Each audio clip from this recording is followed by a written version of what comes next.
OrangeTheory changed my life, and it could change yours too.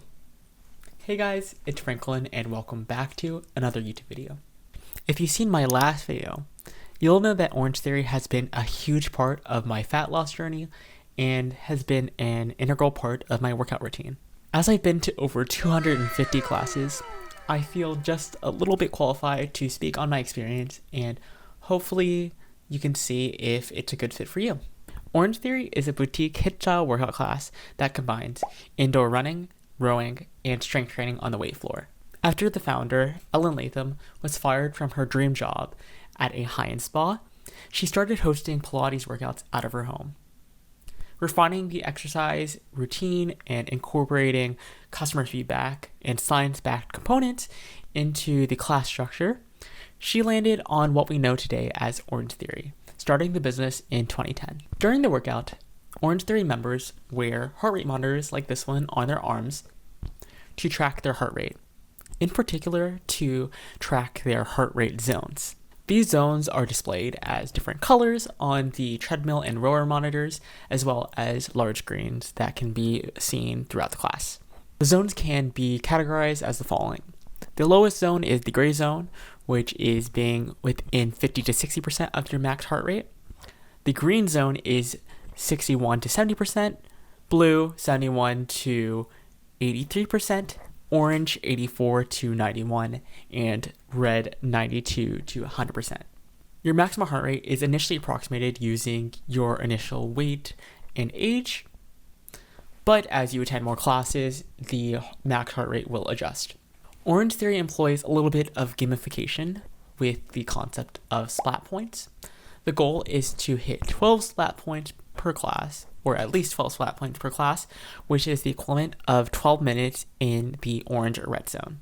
The claim is that if you hit this number, you'll have achieved the afterburn effect, which is centered on excess post-exercise oxygen consumption, such that you'll create an oxygen deficit that causes your metabolism to remain elevated, burn calories for hours after your workout.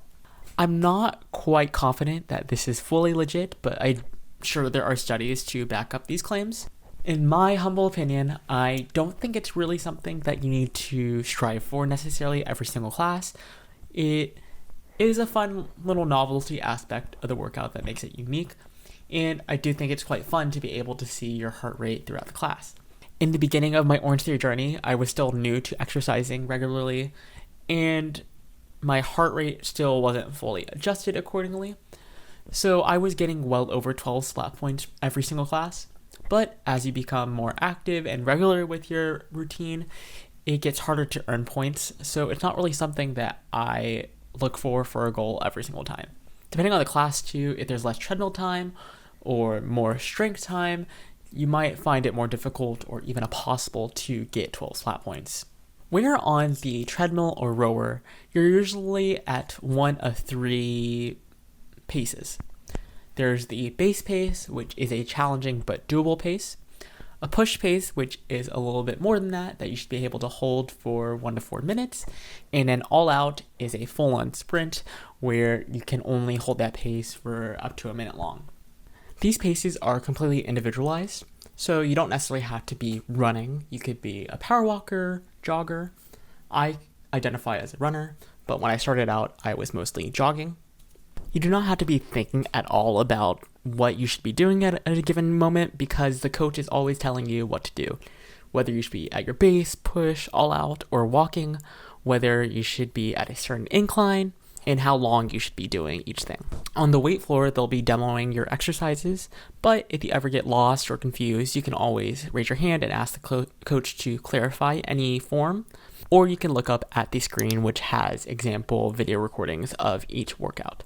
There are a few different class types that you should be aware of. So the primary or original format to the class is the Orange 2G class, which is half the time spent on the weight floor, half the time spent on the treadmill, and sometimes a little bit of rowing sprinkled on either side. You start out at one side and then you rotate at the halfway mark. Then there's the 3G class, which is a dedicated treadmill, rower, and floor block. where you'll rotate twice. And if you wanted to get a little more running in or primarily focus on lifting, then you have the option to do a strength 50 or tread 50 class, which are run at the same time, but you'll stay on one side the entire time. Then there's an extended version of the Orange 60 or 2G class, which is the 90-minute class variant. And lastly, we have the Hyrax classes, which are intended to help prep you for the Hyrox competition. Sometimes these structures vary even more. So we have the tornado style, which is a ton of switching across the room.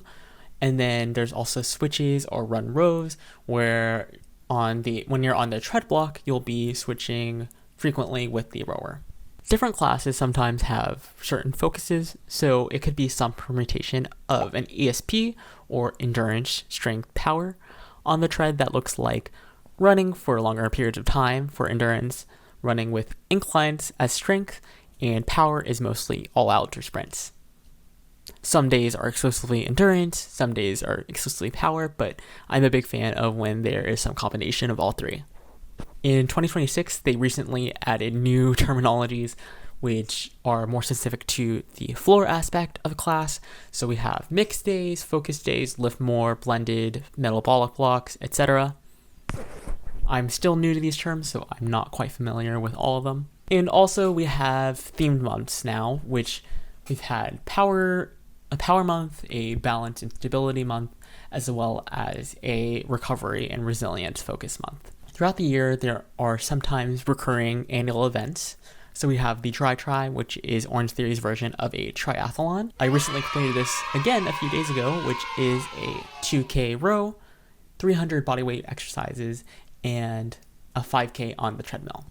We have Marathon Month, which is an endurance-focused challenge where you set a mileage goal for the month of August and you try to hit it with your OrangeTheory classes. The Transformation Challenge starts in late January and it's an 8-week challenge where you try to attend class regularly and you set a goal to lose as much fat as possible or gain as much muscle as you can in that time frame. Hell Week, All Out Mayhem, and 12 Days of Fitness are all kind of similar, where it's a period of a week or two where you're trying to hit a certain amount of days in attendance, and then you get some sort of prize like a shirt, socks, etc.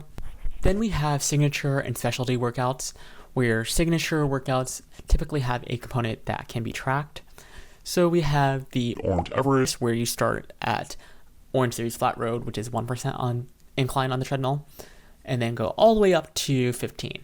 The Chipper is a workout focused on the treadmill where you alternate between push and base, starting at a 3-minute push, slowly chipping away that time with each round. Catch Me If You Can is an endurance focus treadmill workout where you have to hit certain mileage checkpoints at given times, and if you get caught, then you switch to the rower.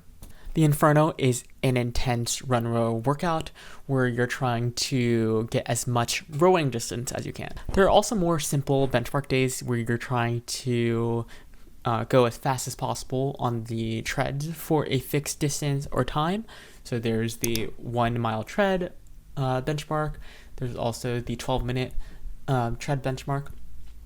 And on the rower, there are the 250-meter row, 500-meter row, etc. I find that these are great ways to track progress in addition to some of those annual events or signature workouts that I mentioned earlier. So what are the pros of OrangeTheory?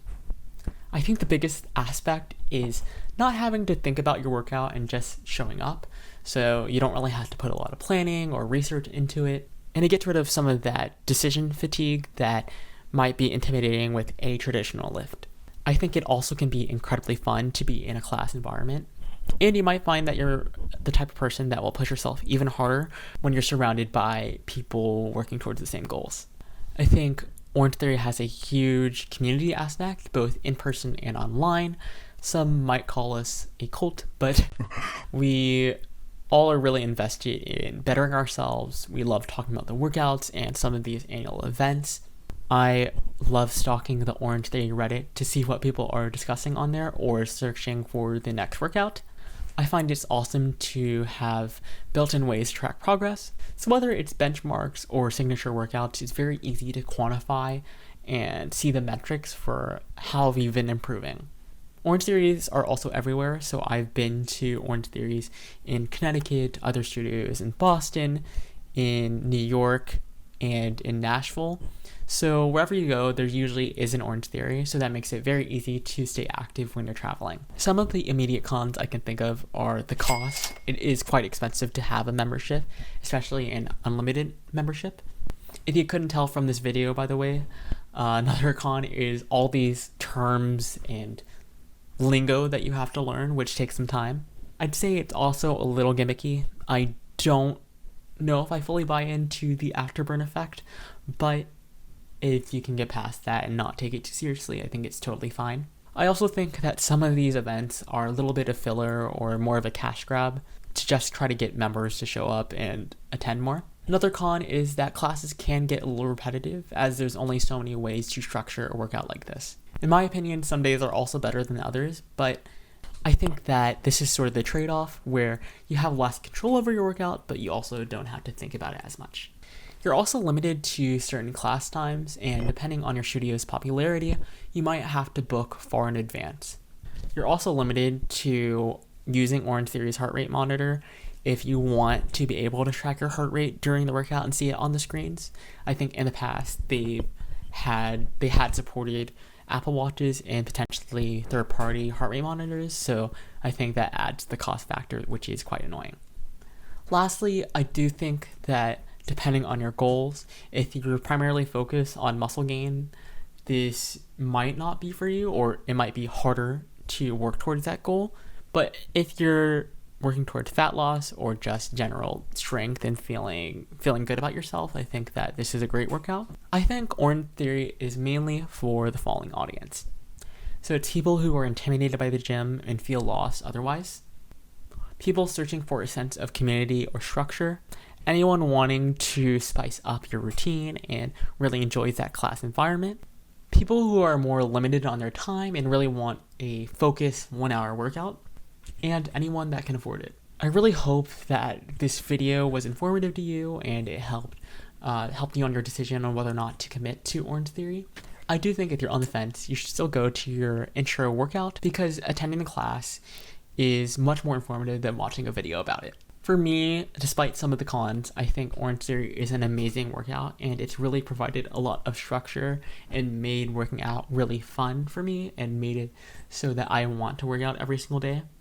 I try to be as comprehensive as possible, mainly highlighting the main point of the workout and the way that Orange Theory works. And again, this is just my opinion and my perspective. If you had any more questions, please feel free to leave it in the comment section below. Remember to subscribe and like this video if you enjoyed it, and I'll see you in the next one. Bye!